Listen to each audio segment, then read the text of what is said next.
My name is Andrzej Gujavtsev and welcome to my studio. Today I'm going to give you a tour for Fairlight systems that I have. So I'm going to talk to you about two Fairlight systems that I have, and both of them look pretty much unusual to the most, simply because they are not like built on factory. I built them myself and I rebuilt them, and basically it's based on a configuration that I need for my own production. So we will start checking first a system that I have here, which is actually Fairlight CMI Series 3. And you may find from the beginning that there is no mainframe that used to be with these systems. Instead of that, the system is fully packed into a rack. And this is the way how the system arrived to me. So originally, Fairlight only at very, very late 80s, early 90s, started producing the rack systems. Before that, there were a couple attempts to do the rack, but usually they were post-factory. And the system that I got, that was originally belonged to Stuart Copeland out of the police group. And the system was packed into the very ugly-looking badge rack, but it was already at that point converted to the rack, and that was done after the production of that system. So I completely rebuilt that system, created new power supply, new cooling subsystem, rebuilt the most of the cards, and there is nothing that basically has left from the original specifications of that system. So let's have a quick look what I have inside it. If we look inside, so that's a digital cage, and on the back side there is analog bin of that system. And obviously we're not going to look on the back side, but I'll give you the picture of that. So in the digital bin, the basic configuration on the right side is pretty much typical. There is nothing unusual here. So it comes with a standard board that needs to the basic function of the system. I'm using VGA monitor that I'm going to talk later, so it has a VGA card for that purpose, and then it has channel cards. And in this particular configuration, I have 7 channel cards that give me 14 voices total. There's a particular reason why I have only 7, because I'm not physically able to fit another output module for the 8th card. That's why I'm running it only in a 7 configuration. And also this system doesn't have a hard disk. Instead of that, it runs what's called SCSI2SD, and SCSI2SD comes from this board called SCSI2SD version 6. And there is USB cable connected to this. This is how I'm moving the data between the Fairlight system and my computer. And this is actually which is possible to do with the SCSI2SD version 6. Finally, on the most left piece here, I have the memory card that replaces many memory cards that many original factory-built systems had, and maximum configuration of that system is only 32 megabytes of a memory. In this particular configuration, all of that configuration I'm replacing with a single card produced by the Peter Wilk out of Australia, and this card has a single model of a same 32 megabytes, yes, and it has a number of advantages. First, well, it's only one card, so it replaces a lot of possible to failure components. Especially every card consists at least 64 chips of the memory, so that's a pretty significant advantage of having only one card replacing it. And of course, by replacing so many cards of legacy old CMOS components, we eliminate lots of heat produced by the system. So there are many advantages of moving to this newer memory card just of the heat, and heat is one of the main factors why Fairlight systems are failing. So under that digital bin, there is a cooling subsystem which actually located here, and these two grills on the lower side and the upper side, this is how the airflow circulates here. So there are 2 fans which are actually under digital bin. There are 3 fans which are under this side, and under analog bin there are 2 more fans which just circulate the air through the analog bin. And this air circulation is separate. So the way it's done here, the air coming from this grill, and there are extra fans which I have here, which I can disable if I don't need it. Usually I have it enabled because I really want the system to run really cool. And that's important because you have to maintain the certain temperatures for the components in order to avoid overheating. There are many fans modifications that I have seen to the Fairlights which got significantly quieter fan systems, but the trade-off to that system internally stays much hotter, and that's a problem to that. So this Fairlight basically comes with a music keyboard, and the music keyboard also comes with MFX controller. I'm not using MFX, any functionality here. I'm not using this system for any digital recording and playback. I'm using real CMI functionality only. Then it has the monitor, and this monitor in particular by NAC. This is one of the compatible models, so it's a NAC 1860NX model, and this model basically supports fully the resolution that system provides. Originally, obviously at the time of that board, VGA board, when it appeared to the market, there were no any LCD screens. And this one is one of the really early screens available to the market, and it supports the custom resolution that this system provides. If you put something which is more modern, even in a form factor 4x3, you will likely cut the low line of the screen simply because these newer monitors doesn't support that refresh rate that support by the older monitor. Also, you may find something pretty unusual which is not part of original system design. It's called USB to CMI. This is a prototype model, but I will show you later the production ones, designed by another Fairlight fellow user, Joe Britt. And this model, it converts basically the regular USB keyboard and mouse into the serial format that Fairlight takes, and it's compatible with the Series 1, 2, 2X, and Series 3. And so you no longer need this bulky keyboard or another type of keyboard with a touchpad called Prague keyboard. And you can replace it with a standard USB keyboard and a mouse. The way I'm using it, because I have still the MFX controller with a mouse connected directly to the MFX controller, the way I'm using this USB to CMI, I'm driving USB to my IP KVM, and I will show you IP KVM later. Alright, so the way this Fairlight is connected, then it goes to my Pro Tools setup. And I'm not a big fan of Pro Tools, and I'm not a heavy Pro Tools user, but the reason I have it here is sort of my submix of these systems in the corner, and then everything from a Pro Tools in real time goes over the light pipe to my main DAW. And that's basically, well, consider like a digital mixer with great capabilities. So I'm not using it for DAW recording, it's more like my live setup.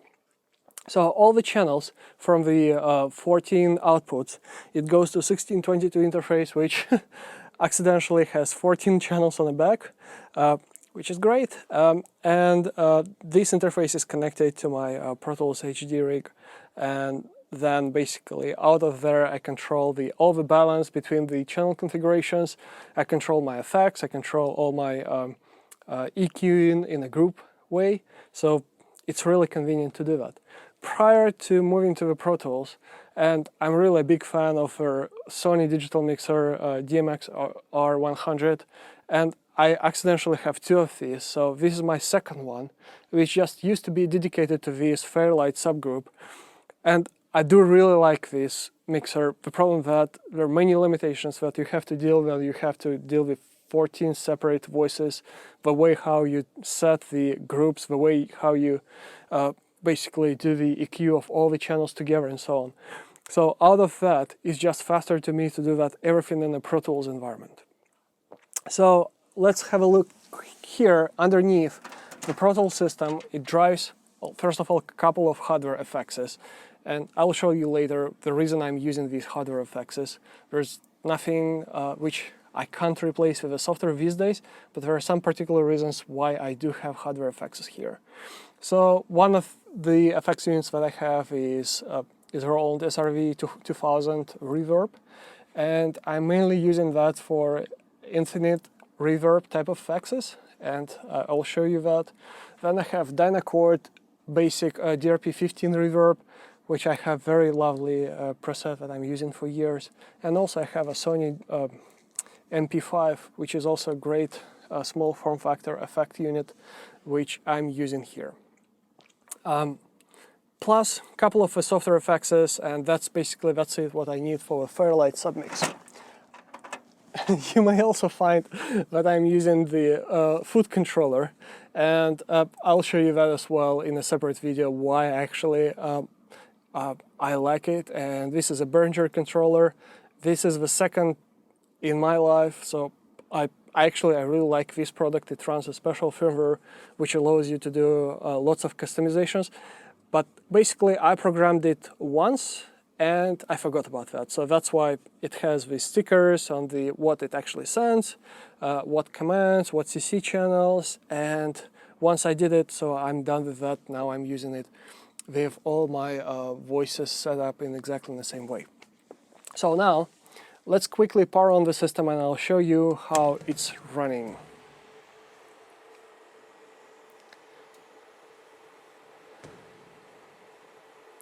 Of course, it will take a couple of minutes to start the system, and actually the screen that you currently see is not coming directly from the Fairlight. It's coming from the scaler and IP KVM, and actually I have two IP KVMs. The reason I have it is, if we look again here, this is my scaler. What is scaler? Scaler is the new unit that takes and converts video signal. In that case, it's a scaler for 8 inputs. I'm only using one input.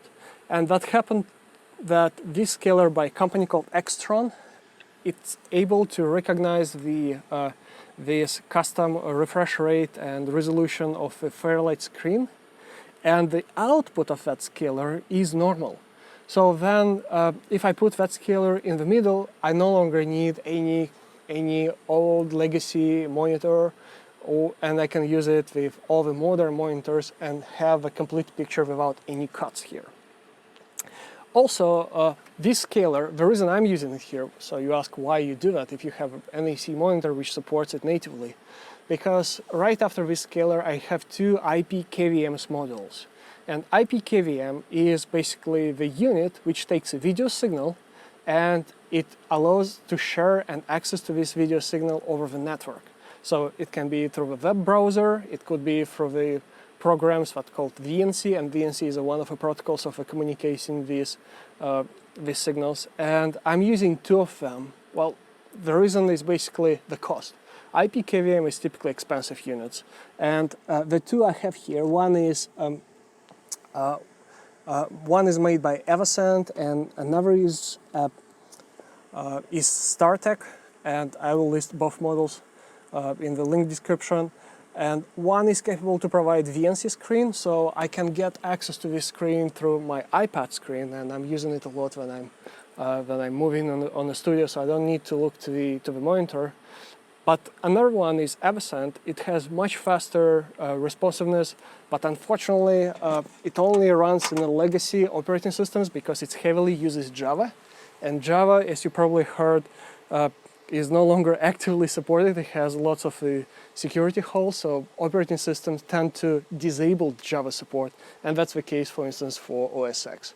So in order to get it running on my OS X setup, and it's right there on a bigger screen, you have to basically, I'm running it in a Windows XP small virtual box in order just to run it for the KVM program. It runs pretty good. It doesn't take that much resources because it's only running the basically Internet Explorer with Java applet inside it. But as I said, it's a sort of legacy environment and it's not compatible with everything else. This is pretty much my system. So from there we will get to the deeper discussion of this configuration and how I'm using it inside the DAW. But I think at this moment that's pretty much it that I wanted to give you for the introduction. Now we will go into my workshop room and have a quick look on my another Fairlight system. Okay, we now came to my workshop room where I happen to have another Fairlight system, and like my previous one, it's also a very special system designed on purpose. It's actually made of Fairlight MFX Mini chassis with some components that I happen to have from that system, but basically it's a shrink down the massive Fairlight Series 3 into a very, very tiny system that happens to have only the pieces that I need, and these pieces just to drive enough functionality to play back two voices on a minimum amount of a RAM card, and that's just good enough to get for the work that it's designed for. I originally designed it to do multiple things. First of all, I didn't want to run a bigger system, and I wanted to run some, well, very specific environment, for instance, for the storage data transfer that I happen to do a lot with the tape drives, with the worm drives, and with all the hard drives. So I really needed to have a regional Fairlight system. That's especially the case for worm drives, because you cannot do that transfer outside of Fairlight. You happen to have original Fairlight programs to do this. So let me show this system first before I fire up it. Basically, if you open it, you'll find here it's basically the whole shrink down versions of a Fairlight Series 3 system, which basically comes with all the regular CPU cards that you have to have in your well, digital bin, and then it has one voice card. This is this card, and then it has one memory card. It's heavily modified from the original MFX system, so it got lots of work to the backplane, basically the whole backplane reworked in order to make these cards working. For these cards, and that's a beauty of a Fairlight in general, over 25 years we didn't change the design that much, so I could really leverage some of the MFX Mini backplane that already had all the necessary components on it. But what's actually needed to be done is that part to support channel cards and memory cards.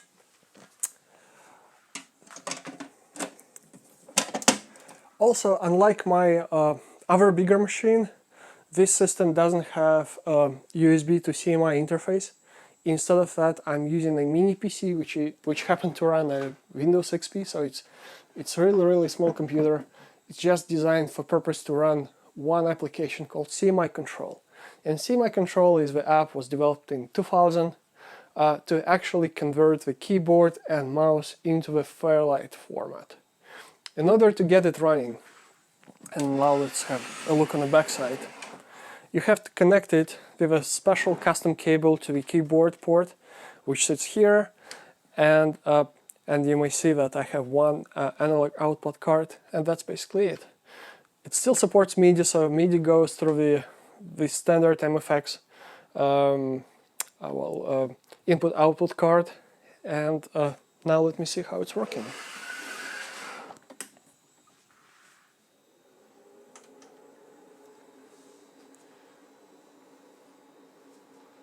Like a regular system, it takes a couple minutes to boot, so it's 8 MB of memory card is currently installed.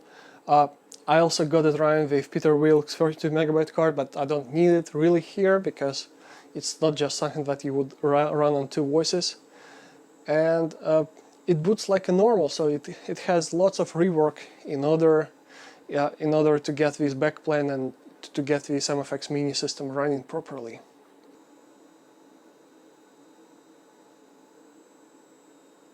Now it finished booting, and from now it's just a normal Fairlight.